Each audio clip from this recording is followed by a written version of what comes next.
आज की हमारी चिकित्सा प्रणाली रोग को जड़ से खत्म करने की बजाय उसके लक्षणों से तुरंत आराम दिलाने में ज्यादा कारगर है। यही वजह है कि अब लोगों का रुझान आयुर्वेद की तरफ ज्यादा बढ़ रहा है। आयुर्वेद की मदद से आप रोग से हमेशा के लिए छुटकारा पा सकते हैं। आयुर्वेदिक पद्धति में इलाज के दौरान चिकित्सक सिर्फ रोग के लक्षणों को ही नहीं देखता बल्कि आपके मन, प्रकृति और दोषों यानी वात, पित्त, कफ और धातुओं की स्थिति को भी ध्यान में रखता है। यही वजह है कि एक ही रोग पीड़ित होने के बावजूद भी अलग अलग मरीजों की प्रकृति और दोष के अनुसार उनकी दवाइयाँ अलग अलग हो सकती है। अब बात आती है कि ये दोष, मन, प्रकृति और धातु क्या है। तो आइए सबसे पहले दोष क्या है इसे समझते हैं। त्रिदोष सिद्धांत क्या है। जब इलाज के लिए आप किसी आयुर्वेदिक चिकित्सक के पास जाते हैं तो वे कहते हैं कि आपके शरीर में वात बढ़ गया है या पित्त के बढ़ जाने के कारण आपको यह समस्या हो रही है। लेकिन क्या कभी आपने सोचा है कि ये वात, पित्त, कफ क्या है और इनके बढ़ जाने से शरीर को क्या नुकसान होता है। हमारा शरीर 5 तत्वों जल, पृथ्वी, आकाश, अग्नि और वायु से मिलकर बना है। आयुर्वेद के अनुसार शरीर का स्वास्थ्य इन 3 चीजों पर सबसे ज्यादा निर्भर करता है, वात, पित्त और कफ। ये तीनों अगर शरीर में संतुलित अवस्था में है तो आप स्वस्थ है। अगर इनमें से किसी का भी संतुलन बिगड़ा तो रोग उत्पन्न होने लगते हैं। इसी वजह से इन्हें दोष कहा गया है। इन दोषों की संख्या 3 होने के कारण ही इन्हें त्रिदोष कहा गया है। प्रत्येक दोष में बताए गए 5 तत्वों में से 2 तत्व होते हैं और उन्हीं तत्वों के स्वभाव के आधार पर इन दोषों के लक्षण निर्धारित होते हैं। इन दोषों के असंतुलित होने के 2 मुख्य कारण हैं। पहला इन दोषों में बढ़ोतरी और दूसरा इनमें कमी। वैसे देखा जाए तो किसी दोष में बढ़ोतरी होने से ही रोग होते हैं, क्योंकि अगर दोष स्वयं ही कमी की अवस्था में है वो रोग उत्पन्न नहीं कर पाएगा। आपकी खराब जीवन शैली और खान पान से इनका प्रभाव बदलता रहता है और यही बीमारियों के मुख्य कारण है। तो आइए उन तीनों दोषों के बारे में जानते हैं। वात दोष। वात दोष वायु और आकाश इन 2 तत्वों से मिलकर बना है। वात दोष को सबसे अधिक महत्वपूर्ण माना गया है। इसके अनुसार जो तत्व शरीर में गति या उत्साह उत्पन्न करे वह वात या वायु कहलाता है। शरीर में होने वाली सभी प्रकार की गतियाँ इसी वात के कारण होती है। जैसे कि हमारे शरीर में जो रक्त संचार होता है वो भी वात के कारण है।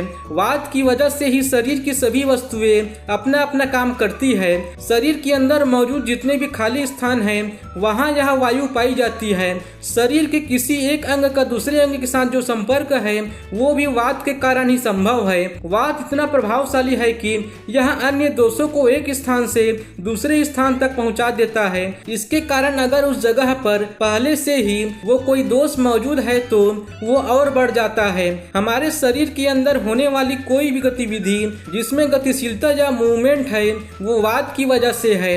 जैसे कि शरीर से पसीना या मल मूत्र निकलने की प्रक्रिया भी वात के कारण ही होती है। इस प्रकार देखें तो आयुर्वेद के अनुसार शरीर में सभी प्रकार के रोगों का मूल कारण वात ही है। जिस व्यक्ति के शरीर में वात दोष ज्यादा होता है वो वात प्रकृति वाला कहलाता है। वात का शरीर में स्थान। वात का शरीर में मुख्य स्थान कोलन या पेट माना जाता है।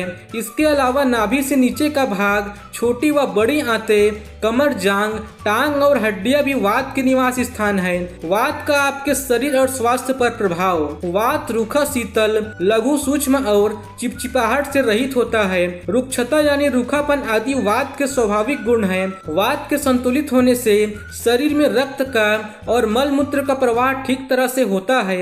वात प्रकृति वाले लोगों में निम्न लक्षण पाए जाते हैं, जैसे कि शरीर में रूखापन, दुबलापन, धीमी और भारी आवाज और नींद की कमी। इसके अलावा आंखों भाव हो, ठोड़ी के जोड़, होठों, जीभ, सिर, हाथों व टांगों में अस्थिरता भी वात के मुख्य लक्षण हैं। वात प्रकृति वाले लोगों में निर्णय लेने में जल्दबाजी, जल्दी क्रोधित होना व चिढ़ जाना, जल्दी डर जाना, बातों को जल्दी समझकर फिर भूल जाने जैसी आदतें पाई जाती है। पित्त दोष। पित्त दोष अग्नि और जल इन 2 तत्वों से मिलकर बना है। पित्त शब्द संस्कृत के तप शब्द से बना है, जिसका मतलब है कि शरीर में जो तत्व गर्मी उत्पन्न करता है वही पित्त है।